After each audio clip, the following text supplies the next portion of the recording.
cops reach the end of the road. They're always up and down here. A serial car thief gets stoned as residents take the law into their own hands. They'd actually ripped his shirt off his back by the time I got to him. The lorry from hell, so dangerous even the police won't drive it. Yeah, this is the vehicle. Lost and found. They've got the car, but where's the gun? Not being fired. And losing control as South Yorkshire's traffic cops use their sixth sense to enforce the law. It could all go smoothly, or well, hell could break loose. Stay there! Do it again! Stay there! You're the only person there to control all that hell breaking loose.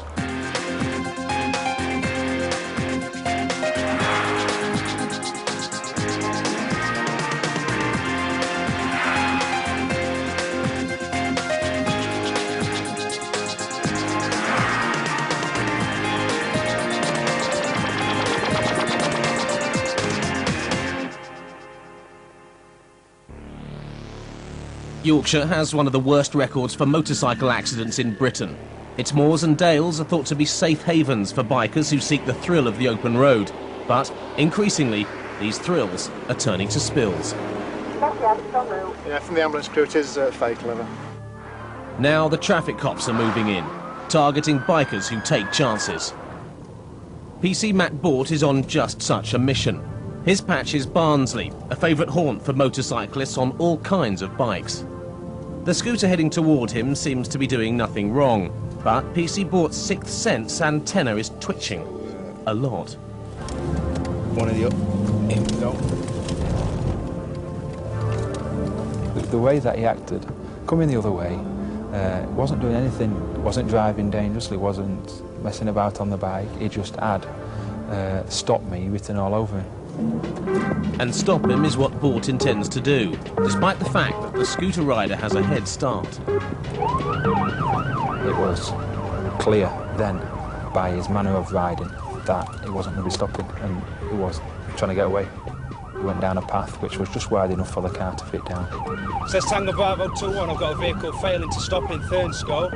It's a motor scooter, Foxtrot 504, Victor Foxtrot Lima. Can you receive it? Bort knows Barnsley well, but the rider knows it better, especially the routes that are made for people like him. The councils are erecting anti-police barriers where the motorcycles can fit through them, but of course a police car can't, so you can't get after them. They know that that bike's not going to be registered. They know we've got no way of tracing them. It's part of the thrill to them. He looked back and waved when he went through the barrier. So where's the time? Ain't just Absolutely no chance, I'll tell you now. I've never been up here, so I didn't know there were bloody things at end. It's what you call me. I think the public perceive that we're not doing a lot about nuisance motorcycles. And I think if you ask the majority of the public, they'll say, well, let's block this up and block this up and block this road. But they perceive that the police can't do a lot about it. And generally, a lot of the time, we can't. And they're always up and down here. Like mopeds and stuff. Mopeds, bikes, everything. We just dropped on him, like. You just dropped on him, like. Don't know what's up with him. They're all over the place around here, honestly, bikes everywhere. Great. Cheers, boys. Ta-da. It is frustrating, but you just get on with it because it's a part of daily life. Daily life for the traffic cops of Barnsley is diverse. The biker-friendly lanes lie alongside some of Britain's busiest motorways, like the M1. PC Nigel Heritage and Sergeant Phil Jenkins are also on the lookout for bad bikers. It's Jenkins' job to make the motorways safer. I supervise a small group of traffic officers that patrol the motorway network throughout Barnsley and into the Sheffield area, and also the Barnsley districts. Sergeant Jenkins is also a man who relies on instinct and his sixth sense. This is his lucky roundabout. This roundabout here, I've had more work off this roundabout than S12 does. He's keen to be involved with everything when you're out with him. Once again, the roundabout has worked for Jenkins. Not a biker behaving badly, a lorry lurching dangerously. Intuition is part of it, but this time the defects on the truck are obvious. Pulling to lay-by. To an experienced traffic cop like Sergeant Jenkins. Pull us to the lay-by and then pull in. he found the real thing. Yes. Did you say there were any markers or anything on it? Yeah, there's a remote report on that was created in June. It was removed from the motorway. Before PC Heritage is even halfway there, he can see the lorry isn't even displaying road tax. Has he got any tax? Can't see a tax disc at all. Moved in June. There was no tax in it. It was a company vehicle running without an operator's licence. The crew of the lorry aren't being difficult. It's full of second-hand furniture. There was very little documentation, and he couldn't really tell us a great deal about the company, albeit he was actually employed to deliver this furniture to a place locally. But this is not an open and shut case. The crew do not own the vehicle. They're just doing a favour. It was just a strange one, very strange, because they said they were working for a furniture company from Wombwell, which I've not managed to track down. Yeah, well, I realise that, but unfortunately, the vehicle shouldn't have been on the road anyway. And so Sergeant Jenkins has had more luck. He's got the owner on the phone, who says the lorry is on its way to a local garage to be repaired and have its MOT done. Not quite the same story the driver tells. So there was a school down there, and we just had a little drop of the road there, and that's how we were going to go and come back again. quite clearly speaking to these guys, they're out on a delivery for a shop. So there's a dispute on exactly how the vehicle's being used at the moment. Whatever the dispute, one thing is clear. The lorry should not be on the road at all. It's a death trap, with a potentially fatal steering fault. Without steering, the 7.5-ton truck would be lethal, and the traffic cops have found there are no brake lights either. The list of possible charges is rising fast. The driver can't even switch off the engine. There isn't a stop on the engine. When he turns the ignition off, he's got to stall the engine. You can't get out to the driver's side without reaching out to undo the exterior catch. It's just a totally unroadworthy vehicle. I've tried to speak to the owner about his insurance. The company is saying that he's got insurance for it. We're going to give him the benefit of the doubt. However, the vehicle's in such a condition that it can't be moved anyway. So that's why Nigel's put the PG9 on. A PG9 is an enforcement notice which stops a dangerous vehicle from being driven away. They're going to have to come and repair it here, the defects that we've named on the prohibition, or they're going to have to be recovered. The crew have had enough. They're off, leaving the unroadworthy lorry and its owner to fend for themselves.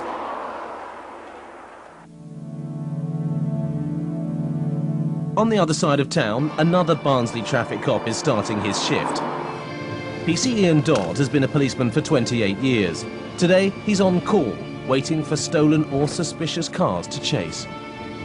Rockingham Street be report further inquiries? It doesn't take long. Reports are coming in about a missing Vauxhall Astra. As I was driving about, I heard this call of the stolen Astra.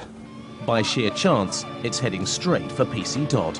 As I approached it, the driver sort of avoided looking at me, ducked out of the way to sort of hide his face. I spun round and tried to follow him. He'd got a big gap on me by this time. But I saw him turn left, and the member at public actually pointed that he'd gone down Station Road at Wombwell. Going down Station Road at Wombwell means only one thing to PC Dodd. The stolen car is heading into a local caravan site, inhabited by a band of travellers. But he was miles in front of me, and I lost sight of him, and I guessed that he'd turned off towards the site. Dodd knows the caravan site is dangerous ground.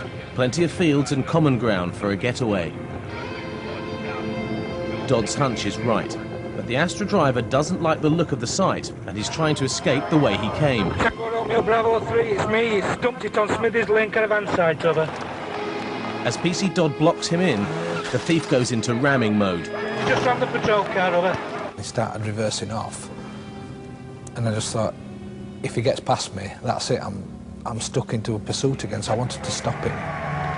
The windscreen of the Astra has been smashed, not by crashing into PC Dodd's patrol car, but by residents on the site throwing stones. The Astra driver's desperation has been made clear to PC Dodd. His control room has told him the man is a serial car thief who has just been released from jail.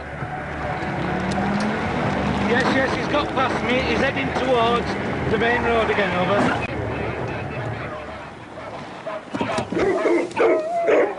S02 mobiles.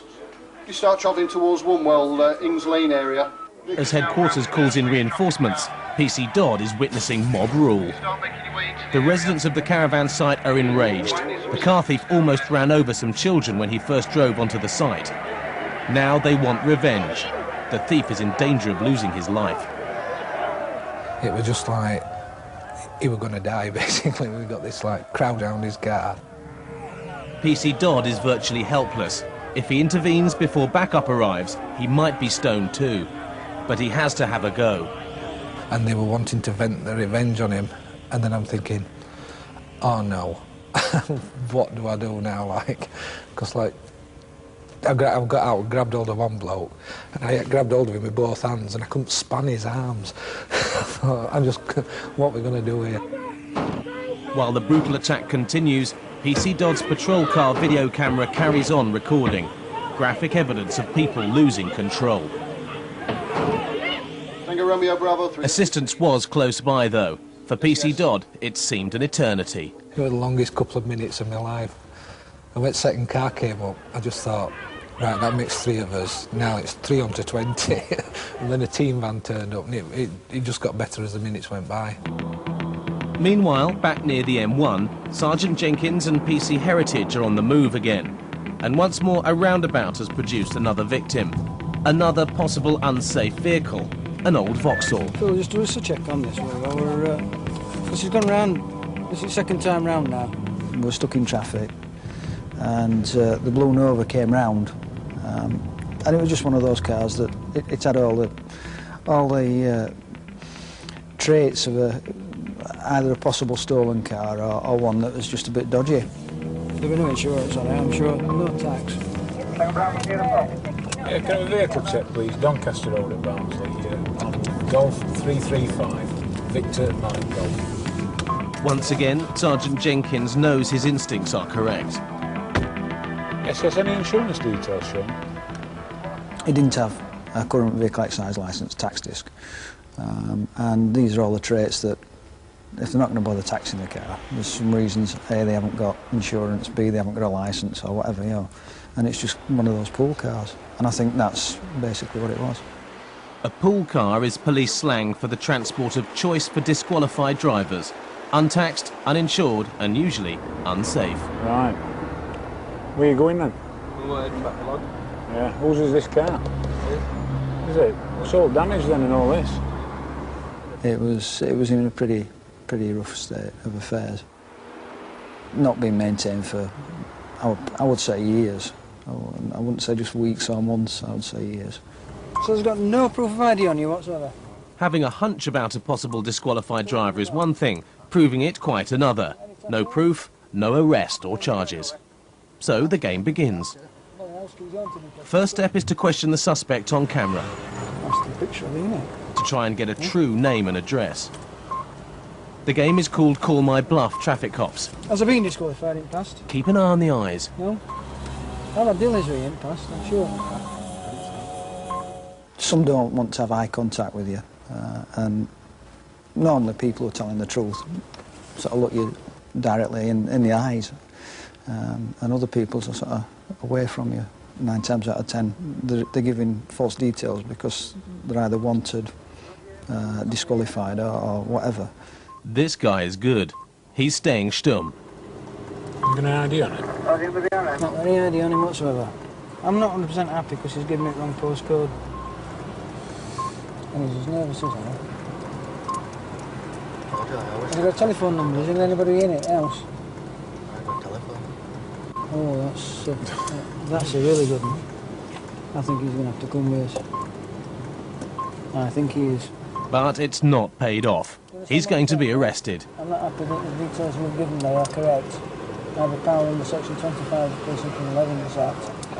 That gives me power of arrest. So With the game lost, the driver decides to come clean with his real name. Section 25 of the Policing Criminal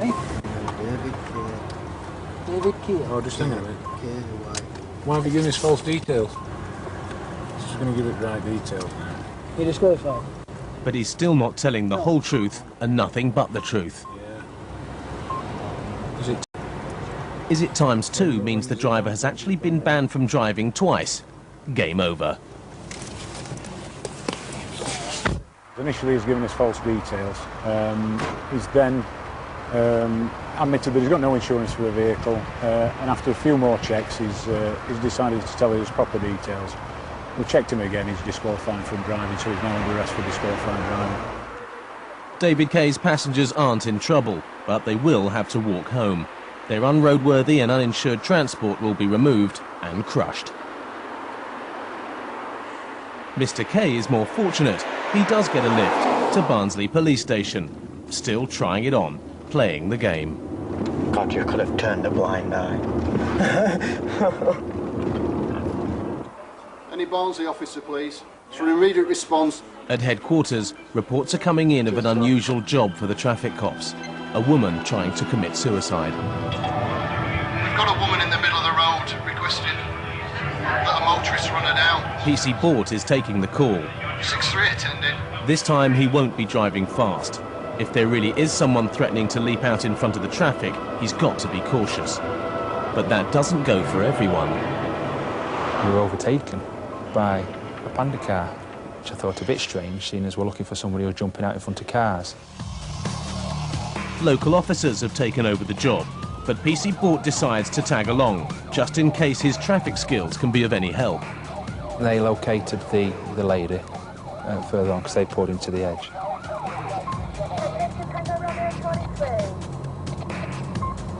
When all of a sudden this motorbike came trundling towards us. Two young kids on it, both not wearing helmets, and both looking like startled rabbits. At first, seeing the panda car and then the obvious relief that they're dealing with something else, but then seeing the traffic car, which was obviously going to deal with them.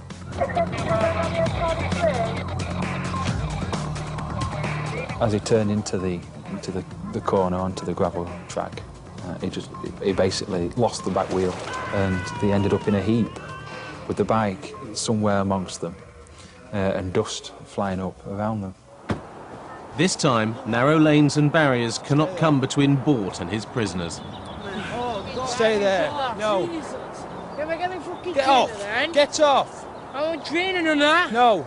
It's soon clear that these are no bike thieves, but a rider who's had too much to drink. Bort needs help. Tango Romeo Bravo 2, Bravo. Tango Romeo Bravo 2. Another vehicle, join me please. I'm on the alleyway just behind where your 6-3 mobile's just gone off with this woman. Got two lads locked up over. The younger lad, he had typical push bike injuries, grazed knee and grazed elbow and a dented bike. I'm a train from there. Training now. Was his bike? I wanted to get out of the way. First time I've been down bank and I'm sound as a pound me, mate, and I've been arsehole for no reason, and I just wanted him to get me one. Simple as. Stop your whining, just sit back. Yeah, I'm fucking training. Stop swearing. Calm down. And that's the bin rate? Nah, calm down. That's not legal anyway, so... Who what rider then? Who were driving? No, we're driving. I've got a video so I can just look at it, so I'll make it easy. Check it. The pair might appear harmless, but Bort knows this could easily turn nasty. Swing down bank and... Well, then, money. 59, 83, 56, whatever you check it again. Come on, Lee boy, just calm down, mate. Now, because that fucking... After baby bats up lots of me, I cannot do it. We've been banged up, man. Oh, me fucking... Get me trainer. Just stay there, you. Can I just get his trainer, Yeah, get his trainer playing. Oh, the fact that folks had to me, you fucking chase me. And it's fucking legal anyway, no job. All it is, and I've been down bank and they've started, mate, and all I wanted to do was get back down to him. Sit down there. Sit down there. Don't point at me, man. Sit down there. Lay boy off, come on, man. All I wanted to do, right, I've been... Going back. The lads claim they're not on the way from the pub, but on the run from drug takers.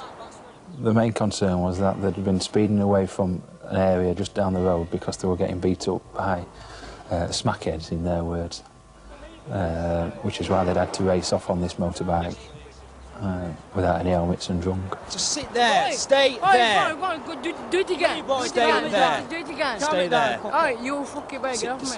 You better get off me. Okay, enough for a song. Yeah, you can arrest me, right. Bort has had enough. Recent events have shown just how dangerous it is for cops to leave suspects unhandcuffed. I think it came as quite a shock to him, the way that I had to deal with him. Now you can sit on the cart. Yeah. Where's blood from? Where's blood from? My arm, probably. No, it's a film. It's a film with me. What? Tango Romeo Bravo 2, Yeah, Bravo. fucking... Have you got a mobile coming out to me, have you? The answer is no. South Yorkshire Police are at full stretch today, and the closest traffic mobile is already on another call. Sergeant Jenkins and PC Heritage are on the tail of a stolen vehicle. They can't see it yet. They're using a special tracker device fitted to their car. It picks up signals from vehicles fitted with a secret anti-theft alarm system. Tracker has just activated, although briefly. It's now gone off again. Can you try and get the tracker to update the system? Each car that buys this tracker is fitted with a sort of like a transponder, and when it's stolen, the tracker centre, it sends out a signal. We have a receiver in the car that can receive this signal coming from the transponder, and basically it gives us a very rough idea of where this stolen vehicle may be. It was saying over in... 889 Tango 4. Yes, that was the number we got. We haven't got a signal now. It just came on briefly and went off again. This is the way of the future. No need for traffic cops to chase flat out. Simply track and follow until it stops. It's basically an electronic compass, and the idea is if there's only one car, then you try and do a fairly large circle and sort of slowly come in. Yeah, where did you put the signal on? Yeah, we were at Cat Hill, and it was indicating towards Runwell. Confirming towards Runwell, over. Even for traffic cops, this is a rare event. This would be good if we get it. Back in Barnsley, PC Bort is still trying to keep his cool as his prisoners lose theirs. Their bike, they say, is totally legal. Check it. I bet it's all legal. We knocked it over my bike, some dickhead. Why did we start from outside shop over? I was wondering where did it come from?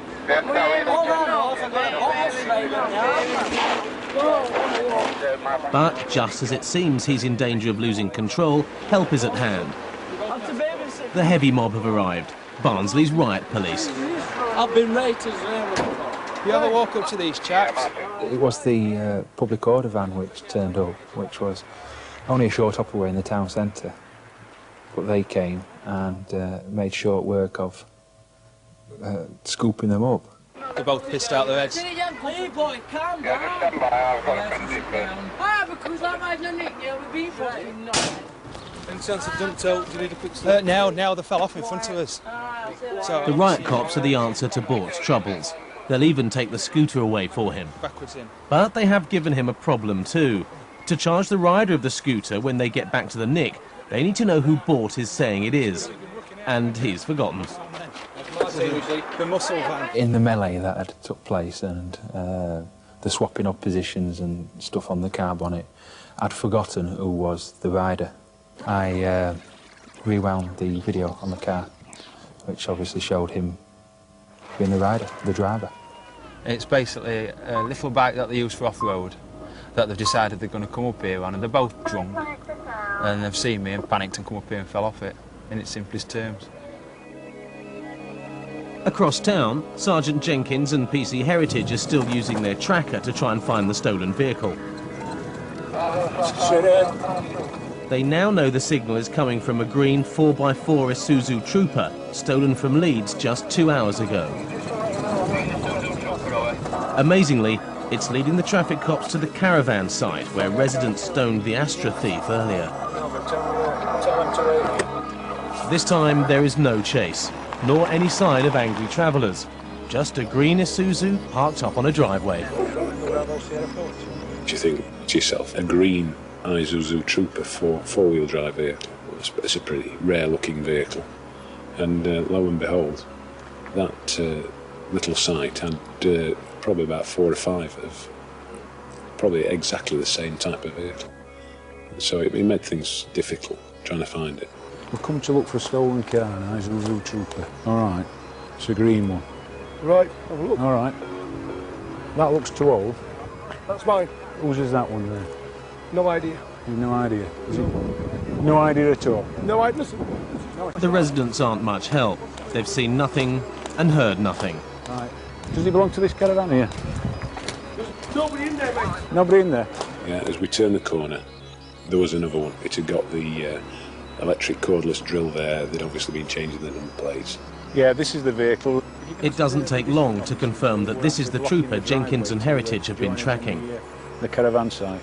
We've got to be careful that we don't upset them too much, but it looks like they've been in the process of removing the identifying marks from this one. So it's just that we ain't caught anybody doing it, unfortunately.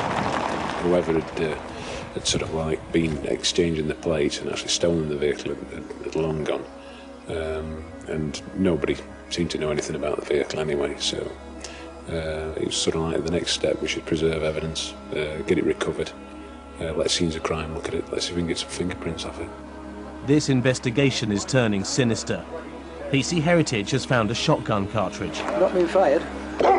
The question now is where's the gun which goes with it? We've now recovered that car. We're going to send it away to a secure location so we can have it fingerprinted, and hopefully we can match one of them fingerprints against somebody who's recorded.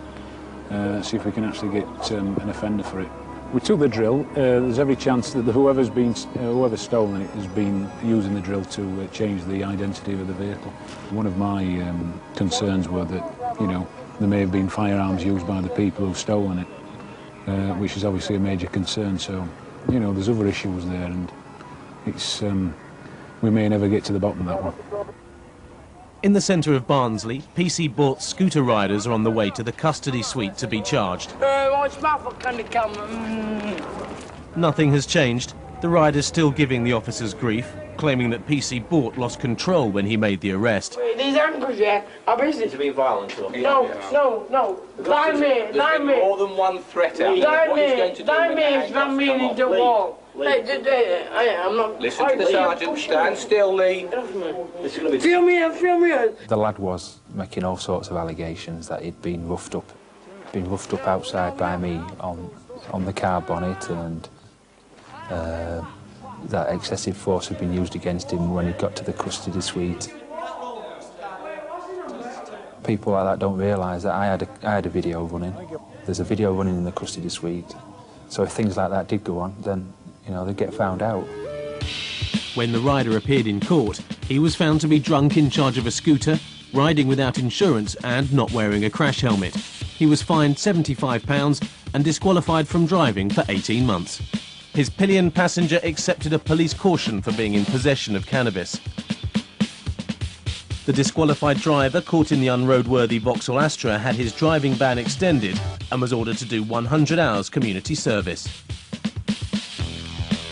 The Isuzu trooper tracked and found in the caravan site was eventually returned to its owner, as was the shotgun cartridge he had left in it.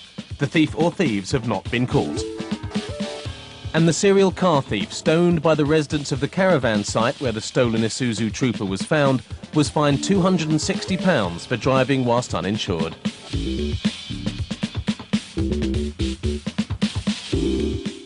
Advertising for love after the news. BBC One's BAFTA award-winning series One Life returns at 10:35. And tomorrow night, dealing with drug-taking drivers. Inside Out Extra at 7:30.